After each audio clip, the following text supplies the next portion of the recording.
Indian science association ನಲ್ಲಿ ಸುಭಾಷ್ ಚಂದ್ರ ಬೋಸರು ಮಾತನಾಡಿದ ಮಾತುಗಳ ಕುರಿತಂತೆ ನಾವು ನಿನ್ನೆ ಚರ್ಚೆ ಮಾಡ್ತಿದ್ವಿ. ಔದ್ಯಮೀಕರಣದ ಕುರಿತಂತೆ ಸುಭಾಷ್ ಚಂದ್ರ ಬೋಸರು ಬಲು ಜೋರಾಗಿಯೇ ಮಾತನಾಡಿದರಲ್ಲ.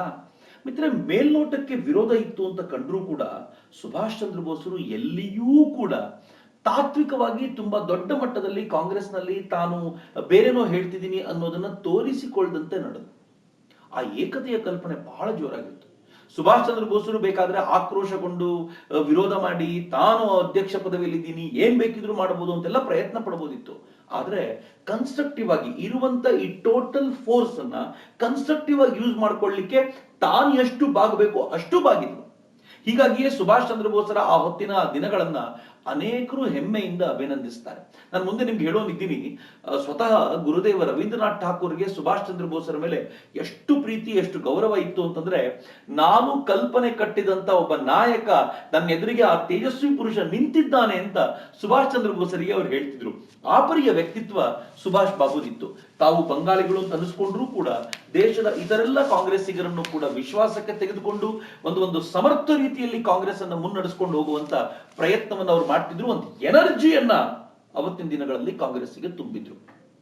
ಸುಭಾಷ್ ಚಂದ್ರ ಬೋಸರ ಚಿಂತನೆಗಳನ್ನ, ಅವರ ಬದುಕಿನೊಂದಿಗೆ ಅದನ್ನು ತಿಳ್ಕೊಳ್ಳೋದು ಬಹಳ ಅಗತ್ಯ.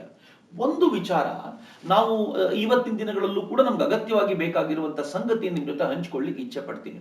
ಡಾಕ್ಟರ್ ಮೇಘನಾಥ್ ಸಹ ಇಂಡಿಯನ್ ಸೈನ್ಸ್ ಅಸೋಸಿಯೇಷನ್ಗೆ ಸುಭಾಷ್ ಚಂದ್ರ ಬೋಸರನ್ನ ಕರೆದಾಗ ಒಂದು ಪ್ರಶ್ನೆ ಕೇಳ್ತಾರೆ. ಅವರು ದೇಶದ ಏಕತೆಯ ಕುರಿತಂತೆ ನಿಮ್ಮ ಅಭಿಪ್ರಾಯ ಏನು ಅಂತ. ಏಕತೆಯ ಕುರಿತಂತೆ ಪ್ರಶ್ನೆ ಯಾಕೆ ಅಂತಂದ್ರೆ, ಒಂದ್ ಕಡೆ ಹಿಂದೂ ಮುಸಲ್ಮಾನರ ಕಿತ್ತಾಟ ಇದೆ, ಮತ್ತೊಂದ್ ಕಡೆ ಬ್ರಿಟಿಷರು ಮೇಲ್ವರ್ಗ ಮತ್ತು ಕೆಳವರ್ಗದವರ ನಡುವಿನ ಆ ಕಿತ್ತಾಟವನ್ನು ಮುನ್ನೆಲೆಗೆ ತಂದು ನಿಲ್ಲಿಸ್ಬಿಟ್ಟಿದ್ದಾರೆ. ಮೂರನೇದು ಭಾಷೆಗಳ ಹೆಸರಲ್ಲಿ ಕಿತ್ತಾಟ ಆಗ್ತಿದೆ. ಉತ್ತರ ಭಾರತದವರು, ದಕ್ಷಿಣ ಭಾರತದವರು ಅಂತ ಪಂಜಾಬಿಗಳು, ಬಂಗಾಳಿಗಳ ಜೊತೆ ಹೀಗೆ ಕಿತ್ತಾಟಗಳು ಎಲ್ಲ ಕಡೆ ಇರುವಾಗ ಈ ಏಕತೆಯ ಕುರಿತಂತೆ ತಮ್ಮ ಅಭಿಪ್ರಾಯ ಏನು ಅಂತ ಕೇಳಿದಾಗ ಸುಭಾಷ್ ಹೇಳುವಂತ ಮಾತೊಂದು ಬಹಳ ಚೆನ್ನಾಗಿದೆ. ಅವ್ರು ಹೇಳ್ತಾರೆ, ಏಕತೆ ಅನ್ನೋದು ಬಾಹ್ಯ ಸಂಗತಿ ಅಲ್ಲ. ನೆನ್ಪಿಟ್ಕೊಳ್ಬೇಕಾಗಿರುವಂಥದ್ದು ಮಿತ್ರರೆ, ನಾನು ಹಾಕುವ ಬಟ್ಟೆ, ನಾನು ಆಡುವ ಮಾತು ಇವೆಲ್ಲವೂ ಕೂಡ ಏಕತೆ ಅಲ್ಲ. ಏಕತೆ ಅನ್ನೋದು ಬಾಹ್ಯ ಸಂಗತಿ ಅಲ್ಲ, ಅದು ಪ್ರಧಾನವಾಗಿ ಅಂತರಂಗಕ್ಕೆ ಸಂಬಂಧಿಸಿದ್ದು. ಆದ್ದರಿಂದ ನಾವು ಒಂದೇ ಅಖಂಡ ರಾಷ್ಟ್ರಕ್ಕೆ ಸೇರಿದವರು ಎಂಬ ಭಾವನೆ ಜನರಲ್ಲಿ ದೃಢಗೊಳ್ಳುವಂತೆ ಮಾಡಲು ಸತತ ಶಿಕ್ಷಣವೂ ಸಂಘಟನೆಯೂ ಅಗತ್ಯ. ಏಕತೆ ಹೊರಗಡೆ ಕಾಣುವಂತ ಈ ಸಂಗತಿಯಲ್ಲಿಲ್ಲ, ಅದು ಅಂತರಂಗದ ವಿಚಾರ. ನಾನು ಈ ಅಖಂಡವಾಗಿರುವಂತ ಭಾರತಕ್ಕೆ ಸೇರಿದ್ದೀನಿ ಎನ್ನುವಂತ ವಿಚಾರ ಅರ್ಥವಾಗ್ಲಿಕ್ಕೆ ಸಮರ್ಥವಾಗಿರುವಂತ ಶಿಕ್ಷಣ ಬೇಕು, ಸಂಘಟನೆ ಬೇಕು, ಇವೆಲ್ಲವೂ ಬೇಕು ಅಂತ ಅವ್ರು ಕಲ್ಪನೆ ಕಟ್ಟಿಕೊಂಡಿದ್ರು. ಮುಂದುವರೆದು ಏನ್ ಹೇಳ್ತಾರೆ ಗೊತ್ತಾ? ಇವತ್ತಿನ ಬಹುತೇಕರಿಗೆ ಇದು ಕೇಳಲೇಬೇಕಾಗಿರುವಂತ ಸಂಗತಿ. ಭಾಷೆ, ದಿರಿಸು, ಆಹಾರ ಶೈಲಿ ಮೊದಲಾದವು ಐಕ್ಯ ಭಾವನೆಗೆ ಪೋಷಕವಾದವೇ ಹೊರತು ಆ ಭಾವನೆಯನ್ನು ಸೃಷ್ಟಿಸುವುದು ಸಾಧ್ಯವಿಲ್ಲ ಅಂತ. ಇವೆಲ್ಲವೂ ಕೂಡ ನಾನು ಒಂದೇ ತರದ ಬಟ್ಟೆ ನಾವೆಲ್ಲ ಹಾಕೋಣ ಅಂತ ಕೇಳ್ಕೊಂಡ್ರೆ ಐಕ್ಯ ಭಾವನೆಗೆ ಪೋಷಕವಾದವೇ ಹೊರತು ಅದೇ ಐಕ್ಯ ಭಾವನೆ ಅಲ್ಲ. ನಾವೆಲ್ಲರೂ ಯೂನಿಫಾರ್ಮ್ ಹಾಕೊಂಡಿದ್ದೀವಿ ಅಂದ ಮಾತ್ರಕ್ಕೆ ನಾವೆಲ್ಲರೂ ಐಕ್ಯ ಭಾವನೆಯಿಂದ ಕೂಡಿದ್ದೇವೆ ಅಂತ ಏನೂ ಅಲ್ಲ. ಯೂನಿಫಾರ್ಮ್ ಹಾಕೋದು ಐಕ್ಯ ಭಾವನೆಗೆ ಪೋಷಣೆ ಮಾಡಬಹುದು, ಅದಕ್ಕೆ ಪೂರಕವಾಗಿ ಕೆಲಸ ಮಾಡಬಹುದೇ ಹೊರತು ಆ ಐಕ್ಯತೆಯ ಕಲ್ಪನೆ ಬರಬೇಕಾಗಿರುವುದು ಮನಸ್ಸಿನ ಒಳಗಿನಿಂದ ಅಂತ ಸುಭಾಷ್ ಚಂದ್ರ ಬೋಸರೇ ಹೇಳ್ತಾರೆ. ಏನ್ ಚೆನ್ನಾಗಿದೆ ನೋಡಿ. ನಾವು ಜಾತಿಯ ಹೆಸರಲ್ಲಿ ಕಿತ್ತಾಡ್ತೀವಲ್ಲ, ನಾವು ಎಷ್ಟೇ ಆ ಜಾತಿ ಅಂತ ಮಾತಾಡುವಂತ ಜನ, ನಾವು ರಾಜ್ಯದ ವಿಚಾರ, ದೇಶದ ವಿಚಾರವನ್ನ ಪಕ್ಕಕ್ಕಿಟ್ಟು ನನ್ನ ಜಾತಿ ಮೆರೆಸ್ಲಿಕ್ಕೆ ಹೋಗ್ತೀವಲ್ಲ, ಈ ತರದನ್ನ ಮೆಟ್ಟಿ ನಿಲ್ಲಲಿಕ್ಕೆ ಸರಿಯಾದ ಶಿಕ್ಷಣ ಬೇಕು, ಸೂಕ್ತವಾದ ಸಂಘಟನೆ ಬೇಕು ಅಂತ ಸುಭಾಷ್ ಚಂದ್ರ ಬೋಸರು ಕಲ್ಪನೆ ಕಟ್ಟಿದ್ರು ಅಂತ. ನನ್ಗೆ ಇವತ್ತಿಗೂ ಕೂಡ ಅವರ ಆ ಕಲ್ಪನೆಯ ಚಿತ್ರಣ ನಮ್ಮ ಎದುರಿಗೆ ಇವತ್ತೂ ಕಾಣಿಸ್ಕೊಳ್ಳಿಕ್ಕೆ ಸಾಧ್ಯ ಇಲ್ಲ. ದೇಶ ಸ್ವಾತಂತ್ರ್ಯ ಬಂದಾಗ ಈ ದೇಶವನ್ನ ಭಾಷಾವಾರು ಪ್ರಾಂತಗಳಾಗಿ ಒಡೆದ್ವಲ್ಲ, ಹಾಗೆ ಒಡೆದಿದ್ರ ಪರಿಣಾಮವಾಗಿ ಭಾಷೆಗಳ ನಡುವೆ ಕಚ್ಚಾಟ ಇದೆ. ಅಫ್ಕೋರ್ಸ್ ಭಾಷೆಯನ್ನು ಉಳಿಸ್ತೀವಿ ಅಂತ ನಾವು ಈ ಕ್ಷಣಕ್ಕೆ ಅನ್ಕೊಳ್ಬಹುದು, ನಿಜ. ಆದ್ರೆ ಈ ದೇಶದ ನಕ್ಷೆಗೆ ನಷ್ಟವಾಗಿ ಹೋದ್ಮೇಲೆ ಭಾಷೆ ಉಳಿಸ್ಕೊಂಡು ಏನು ಉಪಯೋಗ ಅಂತ ಸುಭಾಷ್ ಚಂದ್ರ ಬೋಸರು ಈ ತರದ ಪ್ರಶ್ನೆಗಳನ್ನು ಕೇಳ್ತಾರೆ. ಅಂದ್ರೆ ಅವರ ಅಪ್ರೋಚ್ ಇದೆಯಲ್ಲ, ಅದು ಪರ್ಫೆಕ್ಟ್ ಅಪ್ರೋಚ್. ನಾವು ದೇಶವಾಗಿ ಭಾರತವನ್ನು ನೋಡಬೇಕೆ ಹೊರತು ಪ್ರಾಂತವಾಗಿ ಅಲ್ಲ ಎನ್ನುವಂತ ಕಲ್ಪನೆಯನ್ನ ಅವ್ರಿಗೆ ಕಟ್ಟಿಕೊಟ್ಟಿದ್ರು. ಇದೇ ಸಂದರ್ಭದಲ್ಲಿ ಸುಭಾಷ್ ಚಂದ್ರ ಬೋಸರು ಜಿನ್ನಾನ ಕುರಿತಂತೆ ಕೂಡ ಗಮನಿಸ್ತಾರೆ. ಅಲ್ಲಿವರೆಗೂ ಮೊಹಮ್ಮದ್ ಅಲಿ ಜಿನ್ನಾ ಕಾಂಗ್ರೆಸ್ಸಿನ ನಿಷ್ಠಾವಂತ ಕಾರ್ಯಕರ್ತ. ಆದರೆ ಕಾಲಕ್ರಮದಲ್ಲಿ ಜಿನ್ನಾನಿಗೆ, ಅದರಲ್ಲೂ ಗಾಂಧೀಜಿ ಬರೋಕ್ಕಿಂತ ಮುಂಚೆ ಆತ ಎಲ್ಲರೊಂದಿಗೆ ಒಡನಾಡ್ತಾ ತುಂಬಾ ಒಳ್ಳೆಯ ಕಾಂಗ್ರೆಸ್ ಕಾರ್ಯಕರ್ತನಾಗಿಯೇ ಕೆಲಸ ಮಾಡಿದವನು. ಆದ್ರೆ ಗಾಂಧೀಜಿಯ ಆಗಮನದ ನಂತರ ತಾನು ಮೂಲೆ ಗುಂಪಾಗ್ತಿದ್ದೀನಿ ಅಂತ ಗೊತ್ತಾದಾಗ ನಿಧಾನವಾಗಿ ಈ ಏಕತೆಯ ಕಲ್ಪನೆಯಿಂದ ಆಚೆ ಬಂದು ತಾನು ಲೀಡರ್ ಆಗ್ಲಿಕ್ಕೆ ಮುಸ್ಲಿಂ ಅನ್ನುವಂತ ಭಾವನೆಯನ್ನ ಚೆನ್ನಾಗಿ ಬೆಳೆಸಬೇಕು ಜನರೊಳಗೆ ಅಂತ ಅವನ್ ತಲೆ ಆ ಕಡೆ ತಿರುಗಾಕಿ.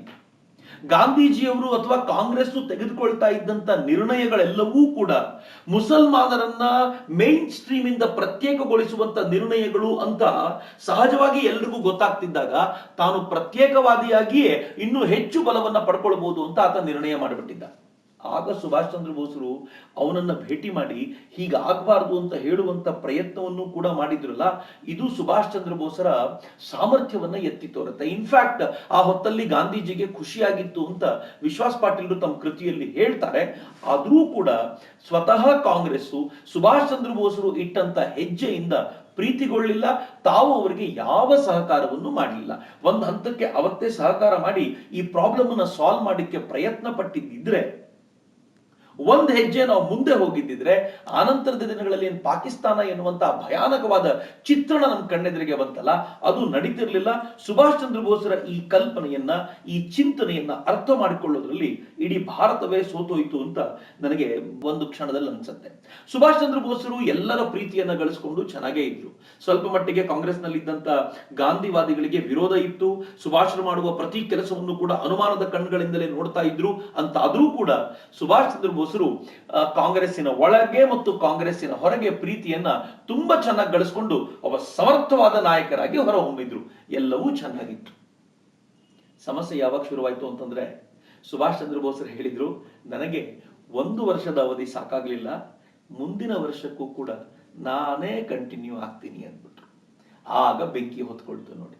ಹೇಗಿತ್ತು ಅಂದ್ರೆ ಮಿತ್ರರೇ, ಸುಭಾಷ್ ಚಂದ್ರ ಬೋಸರು ಈ ಮಾತನ್ನ ಹೇಳಿದಾಗ ಇಡೀ ಕಾಂಗ್ರೆಸ್ನಲ್ಲಿ ಉತ್ಪಾತವೇ ಆಗೋಯ್ತು.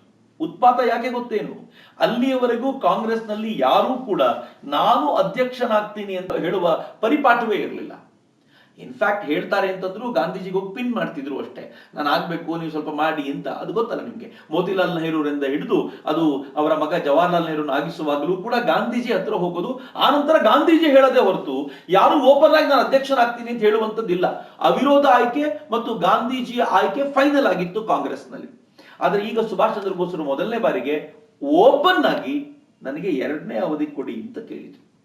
ಸುಭಾಷ್ ಚಂದ್ರ ಬೋಸರು 2ನೇ ಅವಧಿ ಕೇಳೋದು ಅಷ್ಟೇ ಅಲ್ಲ, ಆ ಹೊತ್ತಿಗೆ ಸರಿಯಾಗಿ ಅನೇಕ ಮುಸಲ್ಮಾನ್ ನಾಯಕರು, ಸಮಾಜವಾದಿ ನಾಯಕರು ಮತ್ತು ಸ್ವತಃ ಗುರುದೇವ ರವೀಂದ್ರನಾಥ್ ಠಾಗೂರ್ ಕೂಡ ಸುಭಾಷ್ ಚಂದ್ರ ಬೋಸರಿಗೆ 2ನೇ ಅವಧಿ ಕೊಡಿ ಅನ್ಬಿಟ್ರು.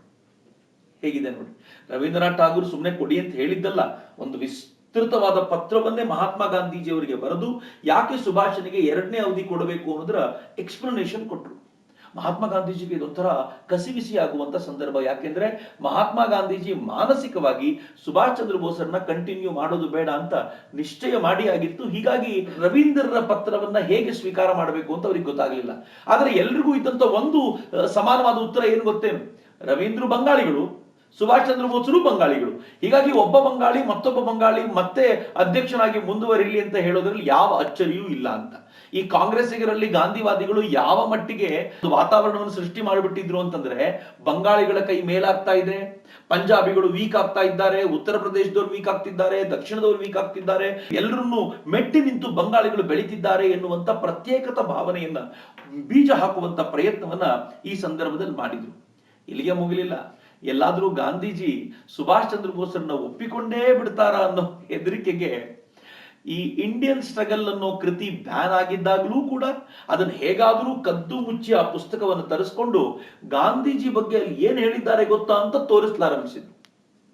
ಮಿತ್ರ, ಎಲ್ಲಿವರೆಗೂ ಹೇಳ್ತಾರೆ ಅಂತಂದ್ರೆ, ಆಚಾರ್ಯ ಕೃಪಲಾನಿ ಅವರು ಗಾಂಧೀಜಿಗೆ ನಾನು ಕಂಪ್ಲೇಂಟ್ ಮಾಡ್ತೀನಿ ಅಂತ ಹೇಳಿದಾಗ ಸರ್ದಾರ್ ಪಟೇಲ್ ಹೇಳಿದ್ರಂತೆ, ಮೊದಲೇ ನಿನಗೂ ಮತ್ತು ಸುಭಾಷರಿಗೆ ಆಗಲ್ಲ ಅಂತ ಗಾಂಧೀಜಿಗೆ ಗೊತ್ತಿರೋದ್ರಿಂದ ನೀನೀಗ ಕಂಪ್ಲೇಂಟ್ ಮಾಡ್ಲಿಕ್ಕೆ ಹೋದ್ರೆ ಅದು ಕಂಪ್ಲೇಂಟ್ ಒಂದು ಸಹಜವಾಗಿ ಗೊತ್ತಾಗುತ್ತೆ, ಹೀಗಾಗಿ ನೀನು ಹೋಗ್ಬೇಡ, ನಾನು ಬೇರೆ ಯಾರನ್ನಾದ್ರೂ ಕಳಿಸ್ತೀನಿ ಅಂತ ಪಟೇಲ್ರು ವ್ಯವಸ್ಥಿತವಾಗಿ, ಅಂದ್ರೆ ಸುಭಾಷರನ್ನ ಪಕ್ಕಕ್ಕೆ ಸರಿಸಲಿಕ್ಕೆ ವ್ಯವಸ್ಥಿತವಾಗಿ ಆಲೋಚನೆ ಮಾಡ್ತಾ ಮತ್ತೊಬ್ಬರನ್ನ ಯಾರನ್ನೋ ಕಳಿಸ್ಕೊಟ್ರಂತೆ.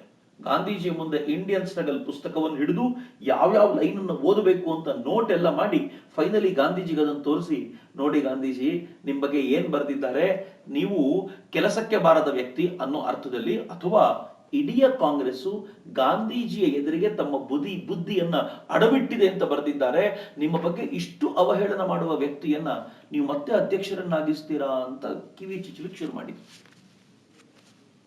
ಗಾಂಧೀಜಿಗೂ ಬೇರೆ ದಾರಿ ಇರಲಿಲ್ಲ. ದಿನ ಬೆಳಗಾದ್ರೆ ಈ ತರದನ್ನು ಕೇಳಿ ಕೇಳಿ ಅವರು ಒಪ್ಪಿಕೊಂಡ್ಬಿಟ್ರು. ಈಗ ಗಾಂಧೀಜಿ ಸುಭಾಷರಿಗೆ ಬೇಡ ಅನ್ಬೇಕು. ಹೇಗೆ ಬೇಡ ಅಂದ್ರು, ಮುಂದೇನಾಯ್ತು, ನಾಳೆ ನಿಮ್ ಜೊತೆ ಹಂಚ್ಕೊಳ್ತೀನಿ. ಎಲ್ಲರಿಗೂ ನಮಸ್ಕಾರ. ವಂದೇ ಮಾತರಂ. ಜೈ ಹಿಂದ್.